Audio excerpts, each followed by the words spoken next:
Salmos de número 24, a partir do versículo 7. Se você encontrou, diga glória a Deus. Vamos ler. Salmos é muito fácil, né, irmãos? Muito fácil de encontrar o livro de Salmos. Então vamos ler. Diz assim a palavra do Senhor: levantai, ó portas, as vossas cabeças, levantai-vos, ó entradas eternas, e entrará o Rei da Glória. Quem é este Rei da Glória? O Senhor forte e poderoso, o Senhor poderoso na batalha. Levantai, ó portas, as vossas cabeças, levantai-vos, ó entradas eternas, e entrará o Rei da Glória. Quem é este Rei da Glória? O Senhor dos Exércitos, Ele é o Rei da Glória. Que versículo poderoso, né, meus irmãos? É um versículo que só de nós olharmos já arrepiamos, né? Aleluia. Levanta a sua mão junto comigo assim, ó, o mais alto que você conseguir levantar. Aleluia. Agora em alta voz você vai dizer: Senhor Jesus, eu creio que Tu és o Deus Todo-Poderoso. Eu creio que Tu és o Rei da Glória. Fala conosco aqui nesta noite, por intermédio da Tua palavra. Podeis se assentar um minutinho, meus irmãos, desocupando as mãos. Você vai aplaudir com muita fé, com muita alegria, em nome do Senhor Jesus Cristo. Amém? Queridos, um minutinho da sua preciosa atenção, amém? Este salmo de número 24, meus irmãos, é um salmo que nos traz uma reflexão muito profunda, porque, ao que tudo indica, né, Davi é o escritor, é o autor deste salmo. E só para você se localizar no que eu estou querendo te falar, Davi ele começa exaltando a grandeza criadora de Deus. Porque, irmãos, Deus ele não é adorado somente quando você e eu estamos aqui dentro da igreja. Deus ele não é adorado somente quando eu estou louvando lá no banheiro da minha casa ou nos meus afazeres diários. Não. Deus ele é adorado em todo o tempo. Em todo o tempo. Se não for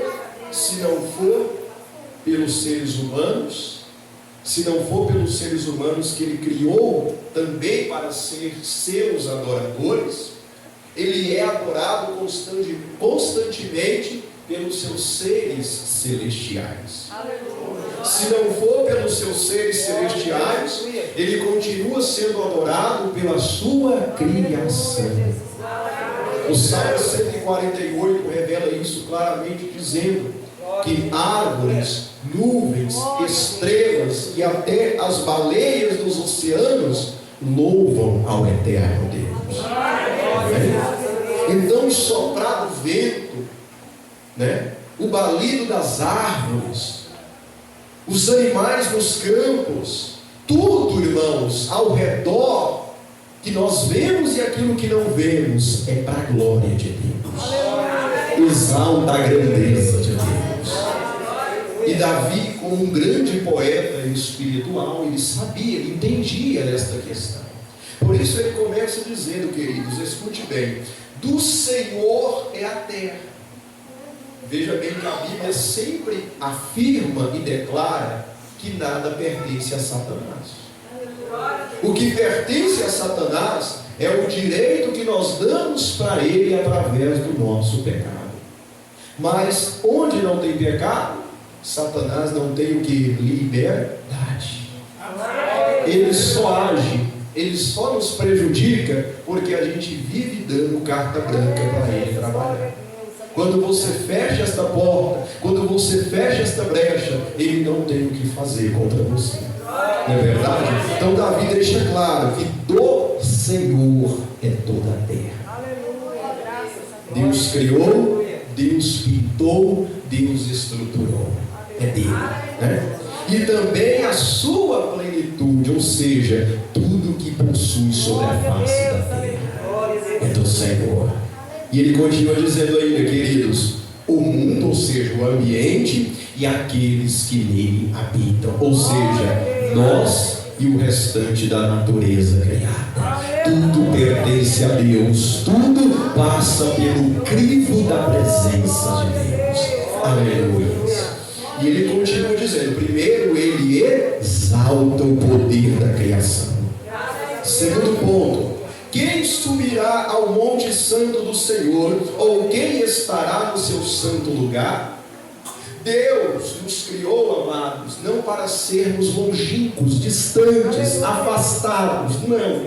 Deus sempre criou o homem com o propósito de estar o quê? Unidos com Deus, perto de Deus, íntimos de Deus. Mas Isaías 59 diz que os nossos pecados fazem, irmãos, um abismo, uma separação entre nós e Deus. Nós só não sentimos mais esta presença tão gloriosa de Deus, sabe por quê? Por causa dos nossos pecados.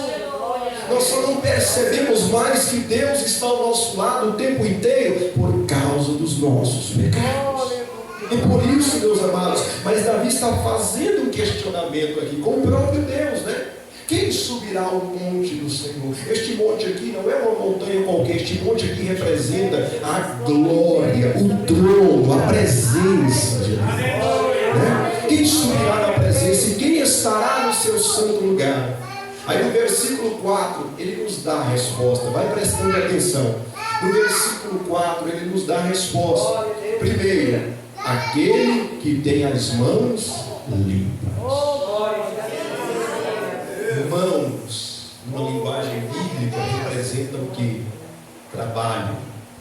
Trabalho está ligado com o que? Obras de Deus. Obras. Então ele está falando, quem tem boas obras, quem pratica boas obras. E vamos abrir parênteses aqui e deixar claro que estas obras aqui não é relacionada com salvação, porque salvação é unicamente pela graça, tá? Essas obras aqui fazem parte de uma conduta santa do homem e da mulher que serve a Deus, tá? Aleluia. Não é ponto de salvação, mas é ponto de santificação, é verdade? Então aquele que tem as mãos limpas, boas obras, é puro de coração. Salomão em Provérbios vai dizer, né, que o coração do homem é mau, é cruel, é perverso, mas os caminhos retos procedem do Senhor. Aleluia. Ezequiel capítulo 43 vai dizer que Deus trocaria o coração de pedra do povo de Israel e colocaria no lugar o coração de carne, o coração apto e fervoroso para obedecer a Deus. Aleluia. Então Davi está falando, primeiro eu tenho que ter mãos limpas, eu também tenho que ter um coração puro, um coração conforme Deus requer, né?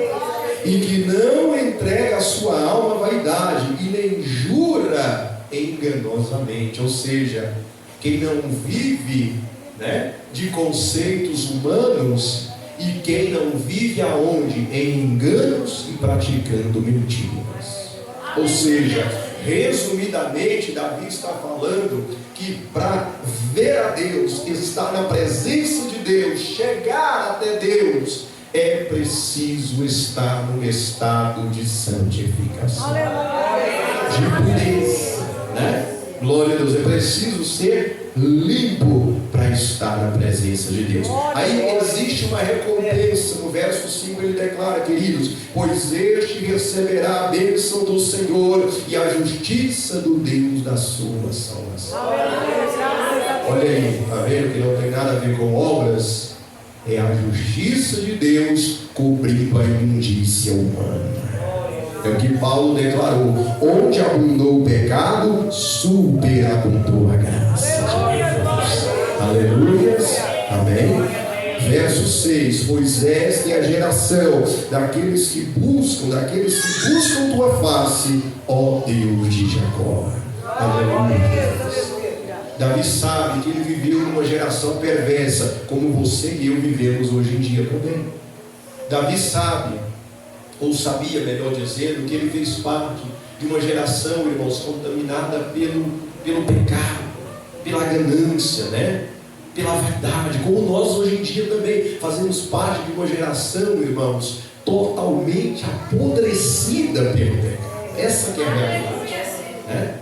Mas não é porque fazemos parte de uma geração assim que vamos ficar num balde cheio de lama, não é verdade? Aleluia! Nós temos o que? A casa do Pai para voltar. Aleluia! Não precisa você e eu ficarmos no chiqueiro do diabo. Nós temos uma casa para morar. Amém? Aleluia! Então continuamos o raciocínio.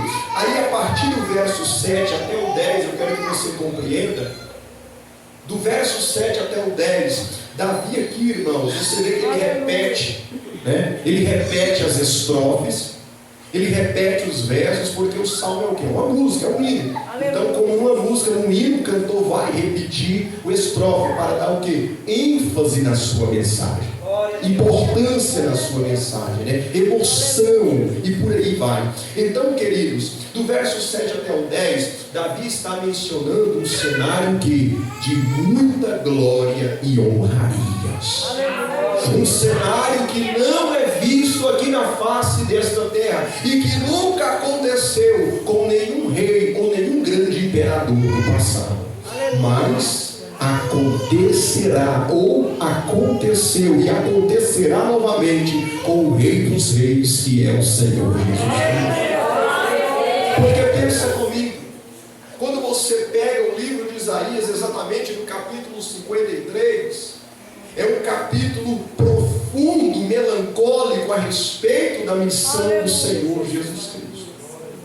Tanto é que este capítulo é intitulado de O Servo Sofredor. E este servo sofredor, muitos algum tempo atrás pensavam que representava a nação de Israel. Outros achavam que era Moisés naquela fase do deserto, mas não, queridos. Analisando o contexto, você só pode encaixar uma pessoa, o próprio Jesus Cristo.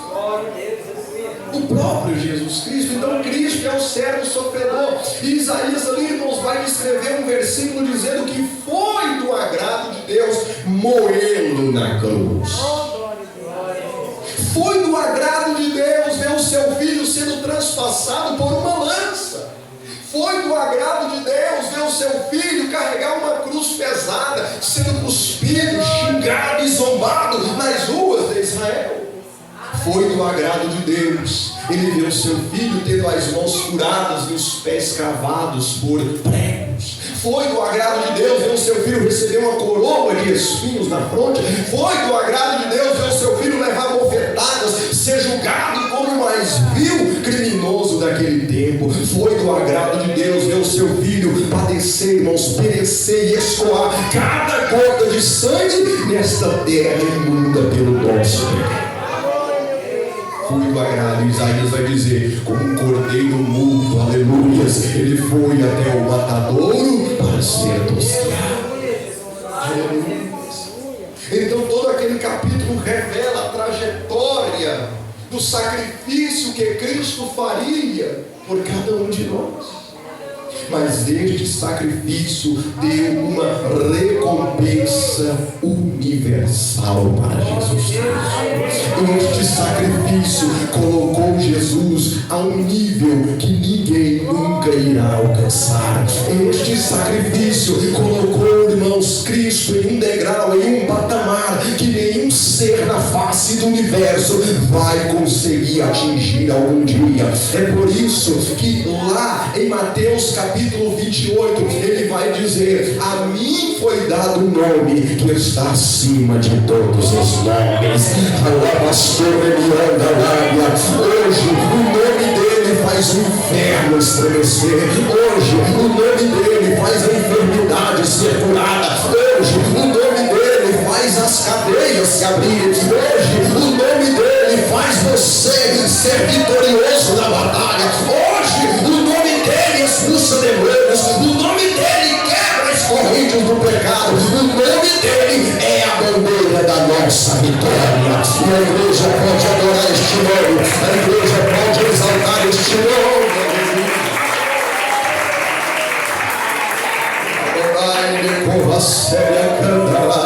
Eu não sei você, mas eu sinto ele neste lugar. Eu não sei você, você, mas eu vim para adorar Ele neste lugar. Aleluia.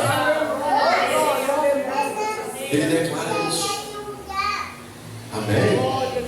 Até a criança está mais animada do que vocês aí. Então vamos lá. É isso aí, dá glória a Deus. Então, queridos, veja bem. Veja bem. 1 João 3,22. 1 João 3,22. Aleluia. Vai dizer lá que o Senhor foi recebido com honras nos céus. Vai dizer que lá ele foi recebido com a festa das festas, a maior celebração de todos os tempos. Honrarias, glórias, glamour, todo poder, honra, majestade e autoridade Cristo recebeu após a sua morte, porque ele foi fiel no seu pacto com o Pai. Ele foi sucinto, ele foi, irmãos, obediente até o fim.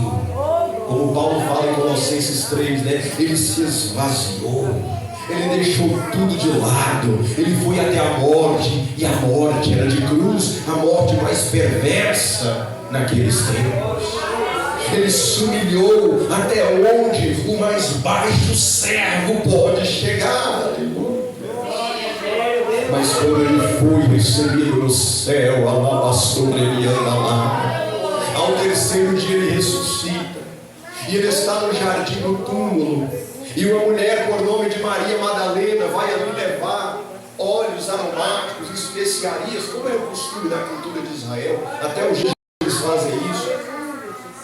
Ela vai levar aqueles materiais para poder perfumar o corpo do Senhor. Mas quando ela chega ali, a pedra do túmulo já estava tirada. E o anjo vai dizer: por que procuras o vivo entre os mortos? Aleluia.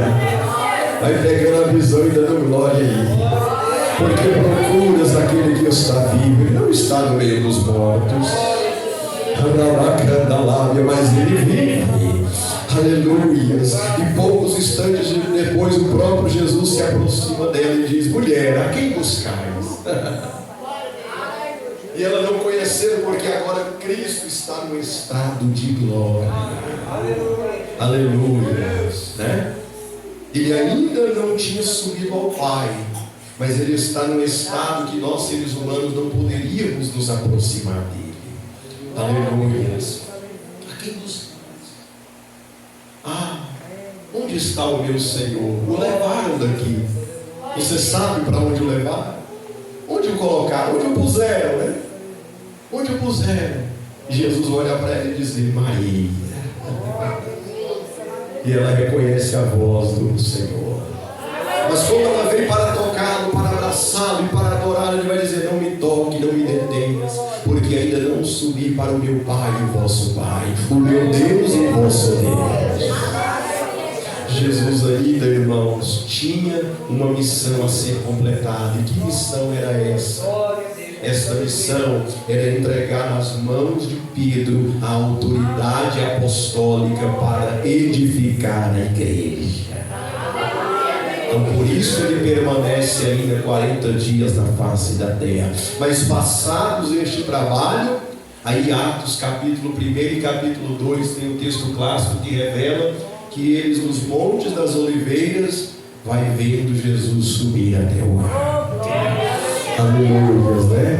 Vitorioso, glorioso. E o texto diz que ele é encoberto por uma nuvem nos céus.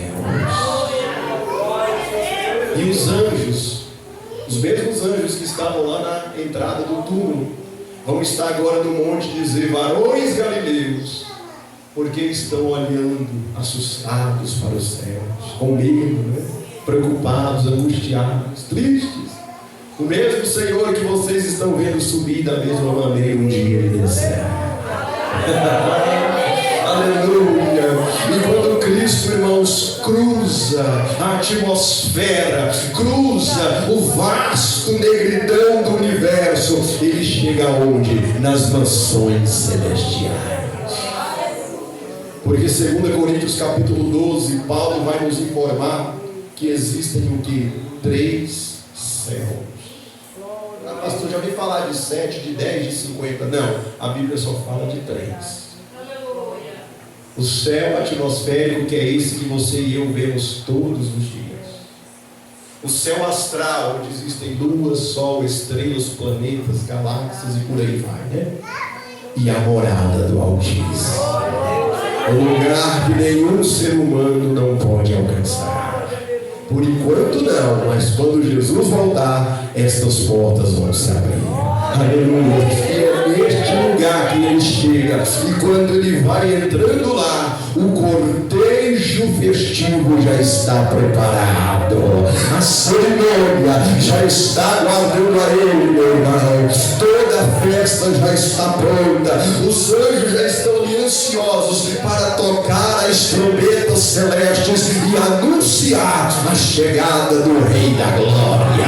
Porque aqui na terra também é assim. Quando o rei chegava vitorioso de uma batalha, era preparado um belo tapete para ele passar em cima, era preparado o cavalo branco mais formoso que existia, era preparado uma esquadra de honraria de soldados, era preparado festas, toque de trombetas, toda a multidão aguardava, e ele adentrava nos portões da cidade com a espada desembainhada, representando que ele tinha sido vencedor da batalha. Cristo aqui no Salmo 24 é descrito como o rei vencedor, como o rei campeão, como o general conquistador da bacana lábia. Por isso Davi, eu vou falando e você vai dando glória daí.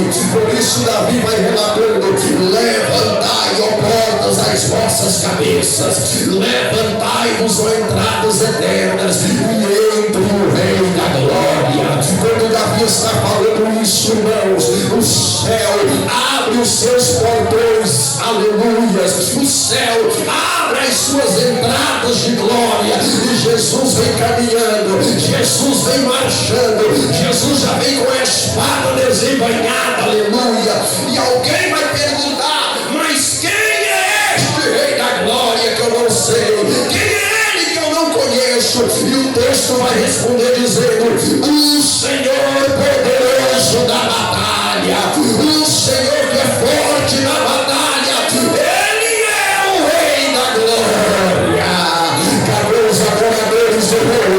Cadê os adoradores do Rei? Cadê os adoradores do Rei? Meu Pai do céu, a glória dele está aqui, a presença dele está nesta casa.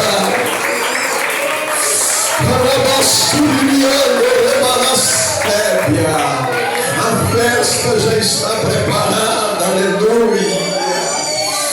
Ah, meu Deus do céu, e ele continua dizendo, ele vai repetir, né, irmãos? Levantai, ó portas, as vossas cabeças, levantai-vos, ó entradas eternas, e entrará o Rei da Glória. E a pergunta se repete: mas quem é este Rei da Glória? Aleluia. E alguém responde: o Senhor dos Exércitos. Ele é o Rei da Glória. É Ele que batalha por ti, minha irmã. É Ele que peleja em teu favor, meu querido. É Ele que vence a guerra por ti, igreja amada. É Ele que verteu o sangue na cruz por amor de vós.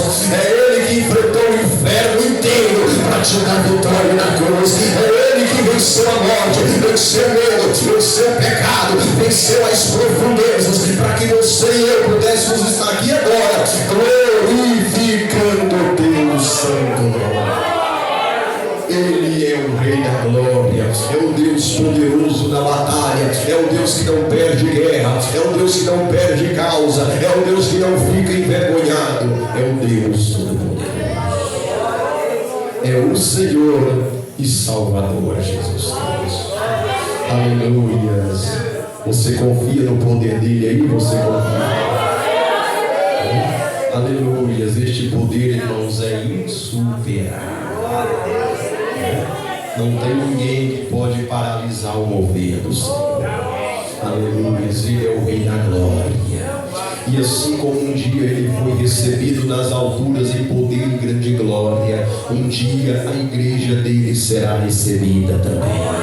Um dia as lágrimas vão ficar para trás, as dores serão esquecidas, o sofrimento será apenas uma coisa do passado, porque, queridos, nós nem tempo para lembrar dessas coisas fúteis teremos, porque estaremos desfrutando o melhor da eternidade, estaremos desfrutando a presença real de Cristo Jesus, estaremos desfrutando as entradas celestiais com Cristo, aleluia, alcançando a coroa da honra e da vitória, porque o Senhor peleja por nós e somos mais do que vencedores.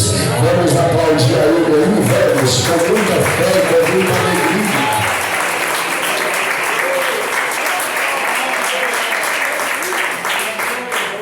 Diga glória a Deus. Ele peleja por ti, Ele peleja por você. E tenha certeza que algo grande está preparado para você. É algo, como a Bíblia própria fala, o olho não viu, o ouvido nunca ouviu, e nem chegou ao coração ou ao entendimento humano. São coisas inefáveis. Aleluia. Você está preparado para o que vencer. Mas antes de chegar ao topo da vitória, tem que passar pelo calor da batalha. Mas fique tranquilo, que nesta batalha você não guerreia sozinho. Ao Deus, ao Rei da Glória, ao Senhor dos Exércitos, que batalha em teu favor. Amém?